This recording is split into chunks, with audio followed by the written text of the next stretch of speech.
Iyi ni radio BBC Gahuza Miryango. Ivugira i Londres kuri metero 19, 25, 31 na 41 ku mirongo ya FM mu karere k'ibiyaga binini no kuri internet kuri bbcgahuza.com.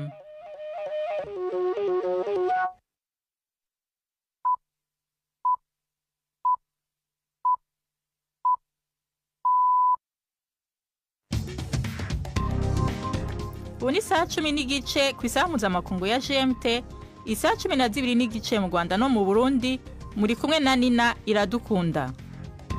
Ndabahaye mwiriwe n'ikaze bakunze ba BBC Gahuza Miryango, izi ni ingingo z'amakuru yo kuri uyu munsi wa mbere itariki 16 z'ukwa gatandatu. Abashinga amateka barasaba ko hafatwa ingingo kugira ibitigiri vy'umurengera mu mabohero yo mu Burundi bigabanuke. Hari abantu usanga bapfunzwe batsinda imanza bakezwa na sentare mugabo gusohoka amaprizo bikananirana. Hari hakwiye yuko sentare ingingo zayo zubahirizwa n'uwari we wese, ivyo bitigiri byo gabanuka. Hakuri ingamba zikomeye kugira abanyarwanda bagira umutekano w'ibiribwa kuko bamwe bataka bavuga ko barya rimwe ku munsi. Ni nk'ahari rimwe ku munsi. None si iyo umwana uzigamye gutyo utuneo tw'umwana abakuru bakihangana ukavuga uti wenda abandi bagiye ku ishuri bararya ku ishuri, wenda akasigaye mu rugo kari konka ukakazigamira utwo kararya abandi bakarya rimwe ku mugoroba. Kiliziya Gatolika yarayigize umuhimbazwa Floribert Bwana Cuwi Bin Kositi ayisamamuko igoma muri Republika ya Demokarasi ya Kongo yishwe kubera yanse kurya igiturire. Tubafitiye n'ikiganiro c'inkino, aya makuru ayobowe na Mark Niyonkuru.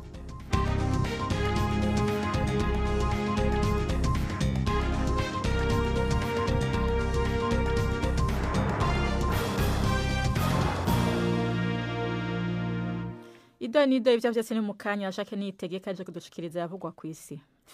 Igisirikare cya Israeli cyahuriye mu buryo budasanzwe abatuye igice kinini cy'umurwa mukuru wa Iran Teheran guhunga. Cyasabye abatuye mu gace gatuwe n'abifite kazwe nk'akarere ka gatatu guhita bahunga kubera ko ngo kigiye kurasa ku bikorwa remezo bya gisirikare bihari. Israeli iravuga ko ngubu igenzura ku buryo bwuzuye ikirere kiri hejuru ya Teheran kandi ko imaze kwangiza kimwe cya gatatu cy'ibibunda bya Iran birasa za misile.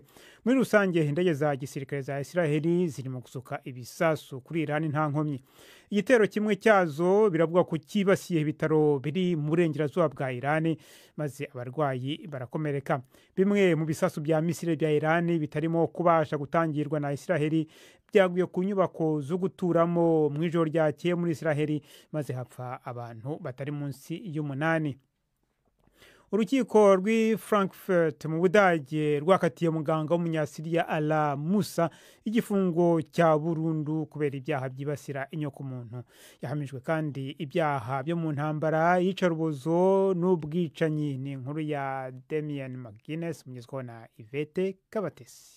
Ala Musa, umuganga w'umunyasiriya utuye mu Budage, yahamwe n'ibyaha by'iyicarubozo n'ubwicanyi yakoze mu izina ry'ubutegetsi bwa Assad wahoze ari perezida wa Syria mu 2011 n'ibihumbi 2012. Yakoze nk'umuganga mu bitaro bibiri no muri gereza byose bya gisirikare bizwiho gukora amahano, aho yafataga bunyamaswa abaturage b'abanyasiriya. Ngo abantu 9 barakomeretse bikomeye, abandi 2 barapfa.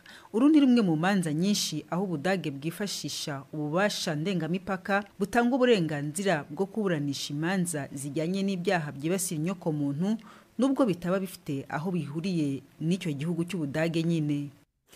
Perezida wa Uganda Yoweri Museveni yashyize umukono ku mushinga w'itegeko riteganya ko abaturage b'abasivile bashobora kuburanishwa mu nkiko za gisirikare. Yavanyeho icyemezo cyafashwe mu ntangiriro z'umwaka n'urukiko rw'ikirenga rwemeje ko ibi binyuranije n'itegeko nshinga. Abayobozi batavuga rumwe n'ubutegetsi bwa Uganda n'imiryango iharanira uburenganzira bwa muntu bamaganye iki cyemezo bavuga ko kigiye kugabanya ubwigenge bw'ubucamanza kandi ko kizatuma harushaho kubaho itotezwa rya politiki. Hakurikijwe itegeko rishya, abasivile bashobora kuburanishwa mu nkiko za gisirikare ku byaha nko gutunga intwaro za gisirikare mu buryo butemewe n'amategeko cyangwa se gukora ibikorwa bibangamira umutekano w'igihugu. Amakuru haturuka muri Gaza haravuga ko abantu barenga 20 biciwe hafi y'ibigo bitangirwamo imfashanyo by'umuryango wo muri Gaza utabara bari mu kaga ushyigikiwe na Israel na Amerika. Urwego rwa gisirikare rushinzwe kurinda umutekano w'abaturage b'abasivile muri Gaza ruvuga ko abantu 20 bishwe n'ingabo za Israel hafi y'ikigo kimwe kiri i Rafa. Igisirikare cya Israel cyabwiye BBC ko kirimo gusuzuma ayo makuru. Abandi banyepalestina babiri bari bategereje imfashanyo y'ibiribwa nabo biravuga ko biciwe hafi ikindi kigo cy'umuryango kiri rwagati muri Gaza. Ni inkuru ya Sebastian Asha mugezweho na Jean-Claude Mwambutsa. Amakuru aravuga ko ibibazo biheruka byabereye mu masangano y'imihanda ahitwa Al-Alam ni nko muri kilometero kimwe cyangwa kirengaho uvuye mu mujyi wa Rafa rwagati. Aha hantu hakomeje kuvuka ibibazo nk'ibi kuvaho hatangirijwe uburyo bushya bwo gutanga imfashanyo bushyigikiwe na Israel. Ubundi bwicanyi bwabereye hafi y'akandi gace gatangirwamo imfashanyo ka Netzarim rwagati muri Gaza. Abakozi bo mu butabazi bashinja ingabo za Israel kurasa bya nyabyo. Iki gisirikare kikavuga ko kigiye kugenzura aya makuru. Ukuri ishami rya Loni ryita ku burenganzira bwa muntu Volker Turk yashinje Israel kwifashisha ibiryo nk'intwaro, asaba ko habaho iperereza risesuye kuri ibi bitero byavuyemo impfu bibereye hafi y'ahatangirwa imfashanyo. Umuyobozi w'ishyaka rya Chadema ritavuga rumwe n'ubutegetsi bwa Tanzania hagiye kwiyunganira mu mategeko mu rubanza rwe rukomeje ngo kubera ko yangiwe kubonana mu ibanga n'itsinda ry'abanyamategeko basanzwe bamwunganira. Tundu Lissu ufunzwe kuva mu kwezi kwa kane akurikiranyweho icyaha cyo kugambanira igihugu no gutangaza amakuru y'ibinyoma mu rubanza rwamaganye cyane n'imiryango iharanira uburenganzira bwa muntu. Aramutse hamwe n'icyaha ashobora guhanishwa igihano cy'urupfu. Ifungwa rye rije mbere y'amatora rusange ateganijwe muri Tanzania mu kwezi kwa 10.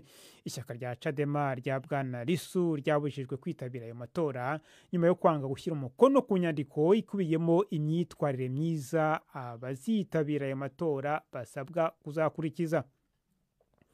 Amakuru haturuka muri Repubulika ya Demokarasi ya Kongo aravuga ko Minisitiri w'Ubucamanza yabujijwe kutarenga umurwa mukuru Kinshasa mu gihe urukiko rukuru rurimo kugerageza kumuburanisha ku cyaha cyo kunyereza umutungo wa leta. Constante Mutamba harashinjwa kunyereza hafi miliyoni 20 z'amadolari zari zigenewe kubaka gereza nshya. Yari yarigeze gusaba ko umuntu wese uhamwe n'icyaha cyo kunyereza umutungo wa leta akatirwa igihano cyo gupfa. Ku cyumweru nijoro inteko nshingaamategeko ya Kongo yaratoye imwambura ubudahangarwa afite kubera ko ari umudepite. Nina urakoze Jacques kuri aya makuru tudushikiriza.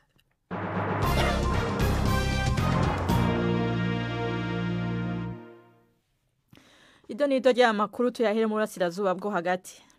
Umukuru wa IAEA igisata cy'ishirahamwe mpuzamakungu ONU rijejwe kugenzura ikoreshwa ry'ingufu za nucleaire Rafael Grossi yabwiye abagize inama nkuru iryo shirahamwe ko atabindi bintu vyononekaye mu bibanza vya Iran bihingurirwamo izo ngufu Natanz na Fordow inyuma y'igitero cagabwe na Israel kuwa gatanu. Yasavye imigwi yose kwigengesera cane. Ni inkuru ya Bethany Bell mumva mw'ijwi rya Yvette Kabatesi. Bwana Grossi yatangaje ko igipimo cy'umumara hanze y'ibigo bya nucleaire bya Natanz na Fordow cyakomeje kuba igisanzwe. Yavuze ko nubwo hejuru ku kigo kigerageza cya Natanz hasenyutse nta kigaragaza ko igitero cyageze mu bice byaho byo munsi, ariko yongeyeho ko umuriro w'amashanyarazi wangiritse bishobora rero kuba byahungabanije imashini z'ubutare bwa uranium. Yemeje ko inyubako enye zasenyutse mu kigo cy'ingufu za kirimbuzi cya Ifsan ko ariko nta cyangiritse ku kigo cya Fordow cyubatse mu musozi. Bwana Grossi yaburiye ko ibyo bikorwa bya gisirikare bishyira mu kaga ubuzima bw'abantu kandi ko byongera ibyago byo kwiyongera kubukana bw'ingufu za kirimbuzi. Tuandanyiriza amakuru yacu mu karere k'ibiyaga binini. Abashinga amateka baratewe umutima uhagaze nuko hacibonekeza ibitigiri vy'umurengera mu mabohero atandukanye mu Burundi mu gihe hagiye hafatwa ingingo z'umukuru w'igihugu zo kubigabanya. ku rwego rw'igihugu abafunzwe barenga ibihumbi 10. Bamwe mu bashinga amateka babona ko ubwinshi bw'ibi bitigiri buterwa n'amakosa atandukanye harimo gufungirwa ubusa, kugumiza abantu mu mabohero kandi barejejwe hamwe n'amarementanya. Babishikirije kuri wa mbere igihe umushikiranganje w'ubutungane yararamutse yishura ibibazo by'abashinga amateka. Bamusabye gukora ibishoboka byose kugira ubutungane busubire ku murongo. Ni inkuru ya Jidasi Hundimpundu. Bamwe mu bashinga amateka bacumva igitigiri c'abanyororo uko kingana ntibihanganye. Vyaciye vyunyurwa nuko mu cegeranyo bakoze babayeho mu buryo budashemeye, bamwe mbere bakaba bataronswa n'umwambaro ubaranga. Ibi bigaterwa n'ubukene bw'uburyo bwugarije iki gisata. Umushinga amateka Agathon Rwasa yerekanye ko hari vyokorwa kugira ivyo bitigiri bigabanuke. Hari abantu usanga bapfunzwe batsinda imanza bakezwa na sentare mugabo gusohoka amaprizo bikananirana. Hari hakwiye yuko sentare ingingo zayo zubahirizwa n'uwo ari we wese. Ivyo bitigiri byo gabanuka n'uburyo bukoreshwa muri gisata bukaba nabwo nyene bwoheza bugasahiriza no mu bindi bisata. Ikindi bokora nuko bokora ku buryo imanza zimwe zimwe biba bigaragara yuko zakomotse ku marementanya zigabanuka. Ku bijanye n'abavuga ko bejejwe ariko ntibarekurwe, umushikiranganje Domina Banyankimbona yishuye ko hari abavyitiranya. Avuga ko naho ubutungane bwo kweza umuntu bisaba ko urubanza ruba ntabanduka. Kubanza kuraba mbega yejejwe ku rugero rwahe, mbega ubwo umushikiriza amanza we yamushengeje nta ruhara agifise, nta saganiriza agifise. Ati hari imanza zimwe zimwe zoreka gukurikiranwa, ati imanza zikoreye ku marementanya. Burya biragoye, umuntu wese ariko arakurikiranwa na sentare, burya nta muntu aburana yemera yuko ariko akurikiranwa ku caha yakoze. Abashinga amateka berekanye amakenga ku banyagihugu bahagarikwa n'inzego z'umutekano, ariko imiryango yabo ikabura iyo bapfungiwe. Umushinga amateka Simon Bizimungu: Mw'iki gihugu cacu c'Uburundi asubira kuba ari ubushobozi n'ubushobotazwi. Muti kubera iki?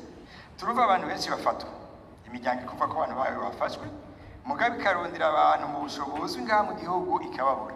None ubwo bushobotazwi burihe, mbega bucungirwa n'abandi? Umushikiranganje Banyankimbona yatanze inyishu. Nk'abo bantu nzi ko hariho abanyurujwe, nuko bivuga umuntu akabikorera ko sino ubusho amaprizo nayazwi je nanje niyo nzi yatanzwe nyene ntawo nzi nanje.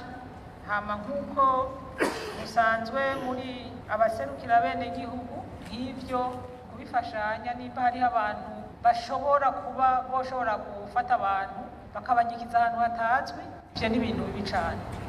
Abashinga amateka bakomoka mu mugambwe CNL bayoboka Agathon Rwasa bashatse no kumenya igituma urubanza bashingishije muri sentare rujanye n'amatate ari muri uwo mugambwe rumaze umwaka urenga rutaracibwa. Umushinga amateka Malayika Pamphile asaba umushikiranganje kugira ico afashije. Ubwo rubanza iyo rukaza gucika daredere ko imanza nkazijya zimara amezi 2 niko amateka ategekanye. Ubwo rubanza bari gutuma abarushingishije bashobora no kuja mu matora, ariko byabaye ngombwa ko bakumigwa kubera urubanza rutaciwe. Udufashanya ko bamushikiranganje murabe ivyo bintu muri Cour Supreme, ariko gutungane muri leta ubazwa mwebwe mugico mufashije kugira ngo urubanza rucike. Kuri iki kibazo umushikiranganje Domina Banyankimbona nta vyinshi yavuze. Ndaza kubaza ariko kandi nk'ivyo mubishikiriza kare twari gufashanya, ariko urumva mubishikirije ubu, ariko ndaja kubaza ivyo byose hari imvo ngira tuce tuyimenya kurumva turabe ivyatumye bigenda uko. Ibindi abashinga amateka bagarutse ko harimo inyubako z'amabohero zitameze neza hamwe n'ingene bagaburirwa. Gildas Hundimpundu i Bujumbura. Urakoze Gildas Hundimpundu. Ni saa 11:43 muri studio za BBC London. Ni saa 12:43 nyene mu Rwanda no mu Burundi. Amakuru yacu arabandanya nyuma y'akaruhuko gato.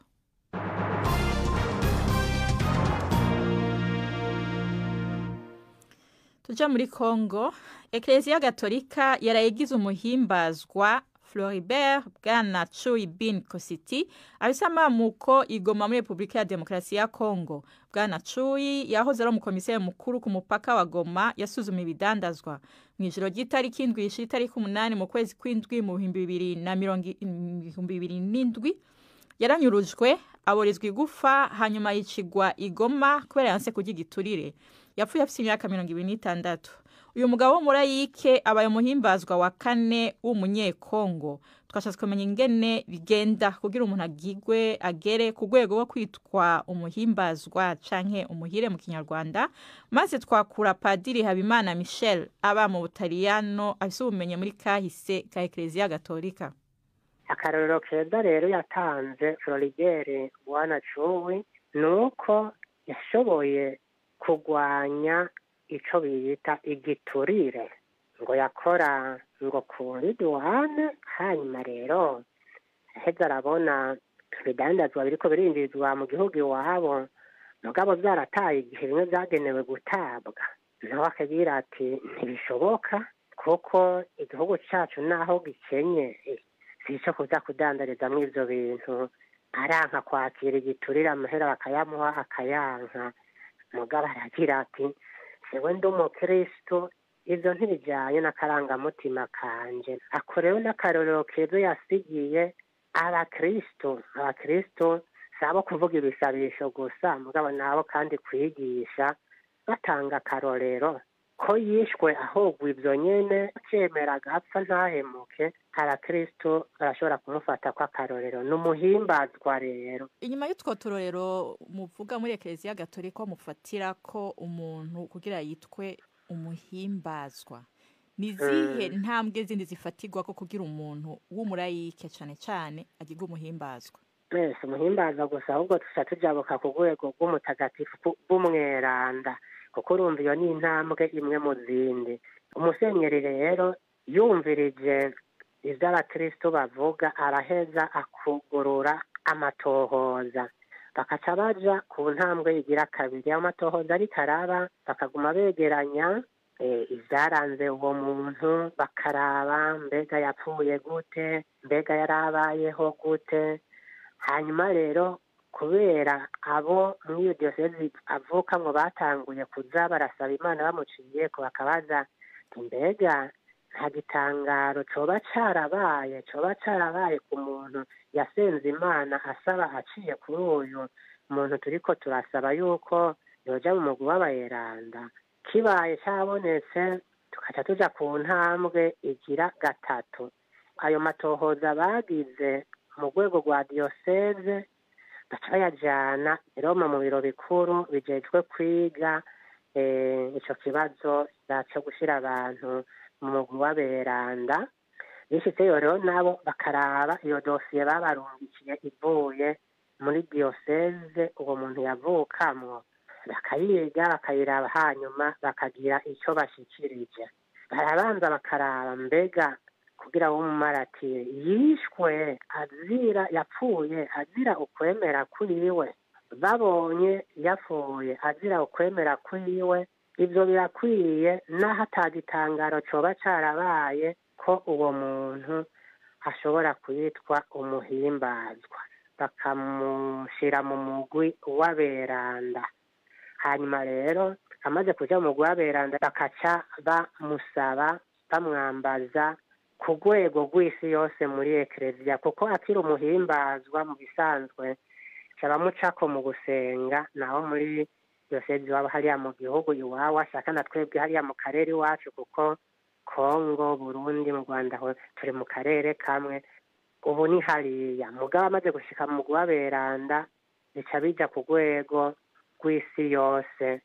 Papa araheza akaca ategura imisa azosoma i Roma, muri yo agaheza akemeza ati uyu naka turavye iragi yadusigiye mu kugendera ukwemera kwiwe, turavye ingene yapfuye, turavye ibitangaro vyabaye ku basenze Imana bamuciyeko ngo abasabire, turemeje yuko ari mu mugwi w'aberanda. Akaca atanga n'itariki bazoza baramwibukirako muri Eklezia.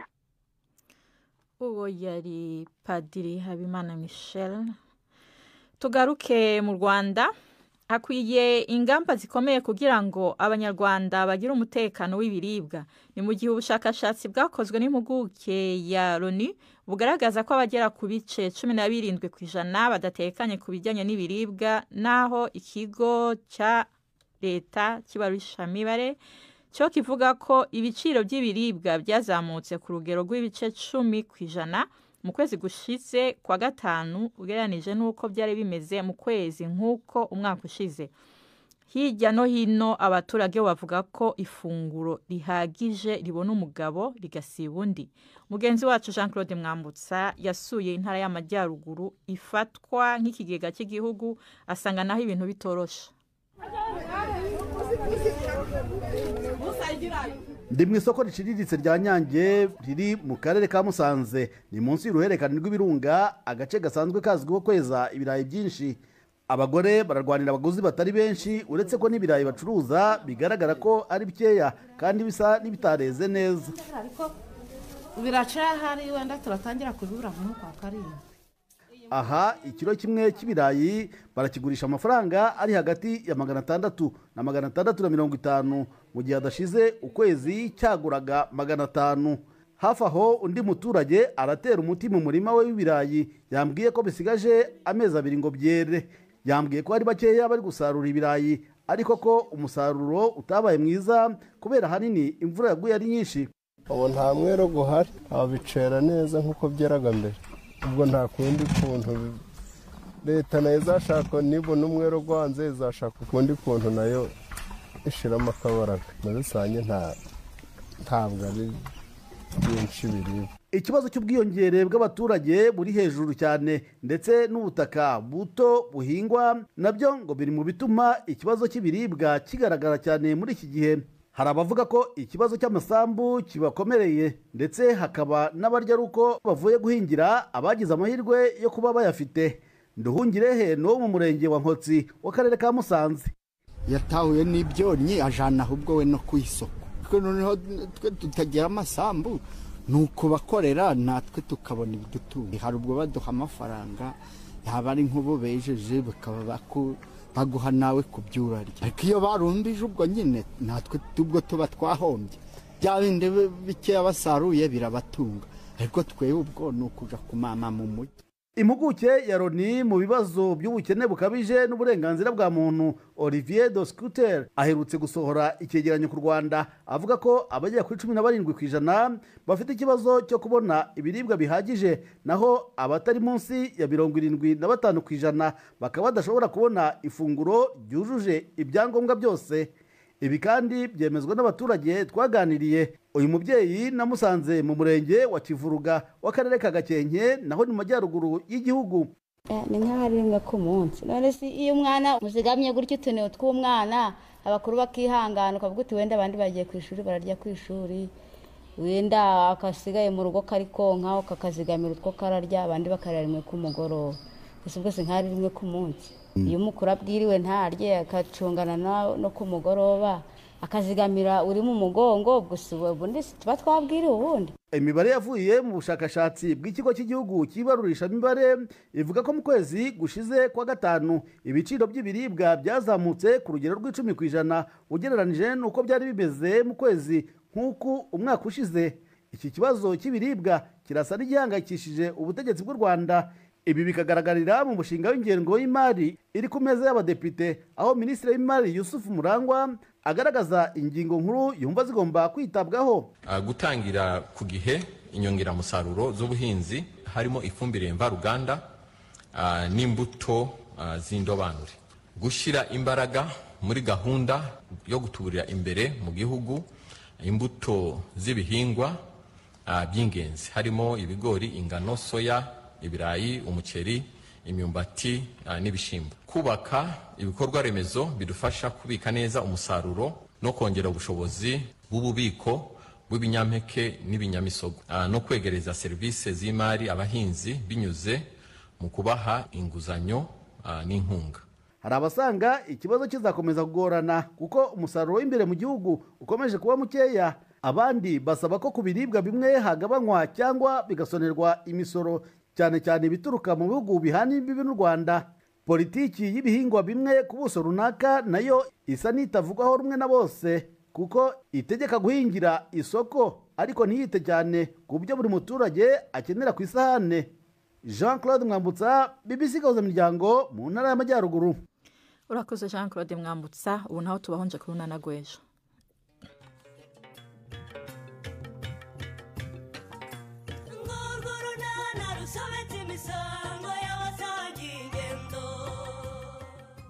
Mu kiganiro runana cyo kuri wa kabiri twabateguriye yego ye nimukomeze mugenda ari maso nta kibazo, ariko we sori ntaho ujya utikirangwe Makurata, Murebwayire, Nyiramariza bemerewe kureba umwana wanjye, ariko wenda avuze ngo ntabwo ubyemereye. Ubu rero nataye umwanya wanjye nza ku kigo nderabuzima Rangwe. Ni 12:45 kuri BBC.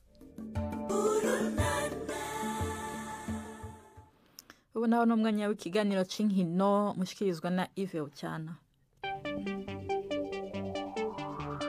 Imikino kuri BBC. Mwireho neza mwese abateze amatwi BBC. Amakuru y'imikino nyahere mu mukino wa basketball. Ikipe ya Al Ahly Tripoli niyo yegukanye igikombe cy'irushanwa rya BAL rihuza amakipe akomeye muri Afurika. Kuwa gatandatu ku mukino wa nyuma, Tripoli yatsinze Petro do Luanda yo muri Angola ku manota 88 kuri 67, yegukana icyo gikombe cyari gifitwe na Petro do Luanda. Umukino wo guhatanira umwanya wa gatatu wegukanywe na APR yo mu Rwanda, itsinze ikipe ya Etihad Alexandria ku manota 123 kuri 90. Ubu noneho twerekeze muri Amerika mu mikino y'igikombe cy'isi cy'amakipe. Ikipe ya Paris Saint-Germain yaraye ihondaguye Atletico Madrid ibitego 4-0, itangira neza iri rushanwa nyuma yo kwegukana igikombe cya Champions League ku mugabane w'Uburayi. Uyu mukino wabanjirijwe n'uwa Bayern Munich yanyagiye ikipe ya Auckland City yo muri New Zealand y'abakinnyi batabigize umwuga ibitego 10 byose ku mwuka. Umukino wafunguye irushanwa, ikipe ya Inter Miami ya Lionel Messi yanganyije 1-0 na Al Ahly yo mu gihugu cya Misiri. Mu ijoro ryakeye kandi FC Porto yo muri Portugal yanganyije 1-0 na Palmeiras yo muri Brazil, ndetse indi kipe yo muri Brazil ni Botafogo itsinda Seattle Sounders yo muri Amerika ibitego 2-1. Uyu munsi ku isaha ya 3 z'ijoro ikipe ya Chelsea irahura na Los Angeles. Nkivuga kuri ikipe ya Chelsea, abafana bayo baraye babonye akanya ko kureba umukinnyi mushya iyo kipe yaguze ukiri muto cyane. Uwo ni umunya Brazil Estevão Willian uri kugereranywa cyane mu buhanga na Lamine Yamal ukinira ikipe ya Barcelona.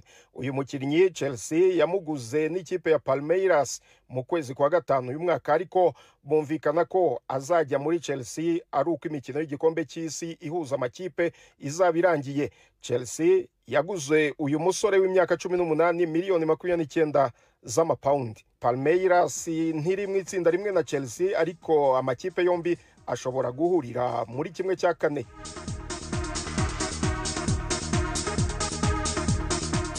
Ku mugabane w'Uburayi kandi umukinnyi wahoze akinira ikipe ya Manchester United na Juventus, Paul Pogba, ari mu biganiro n'ikipe ya Monaco kugira ngo asubire mu kibuga nyuma yo guhagarikwa gukina umupira w'amaguru kubera gukoresha imiti yongera imbaraga mu mubiri. Paul Pogba yahagaritswe gukina umupira w'amaguru mu gihe cy'imyaka 4 cyaje kugabanywa kugeza ku mezi 18 mu kwezi kwa 10 umwaka ushize, nyuma yo kujuririra icyo cyemezo. Amaze kongera kwemererwa gukina ku bwumvikane na Juventus, bahagaritse amasezerano yo gukinira iyo kipe mu kwezi kwa 11. Kuva mu kwezi kwa gatatu uyu mwaka yari yemerewe gusubira mu kibuga. Ubu rero biravugwa yuko ibiganiro hagati ye n'ikipe ya Monaco bigeze kure. Nsoreze ku makuru y'igura n'igurisha ry'abakinnyi. Ikipe ya Liverpool yamaze kwibikaho umukinnyi washakishwaga n'amakipe menshi akomeye, Florian Wirtz w'imyaka 22. Uyu rutahizamu wahoze mu ikipe ya Bayer Leverkusen yo mu Budage yaguzwe miliyoni 116, ariko Liverpool ikamugura kuri miliyoni 100, andi miliyoni 16 akazaba y'inyongera bitewe n'uko azitwara mu kibuga n'ibyo azafasha ikipe kugeraho. Agahigo ko kuri iri soko mu Bwongereza gakomeje kuba ka Chelsea ubwo yaguraga rutahizamu w'umunya-Argentine Enzo Fernandez ava muri Benfica yo muri Portugal yinjira muri Chelsea kuri miliyoni 107 z'amapaundi mu mwaka wa 2023. Ayo niyo y'imikino nabateguriye uyu munsi. Gendi Yves Bucyana.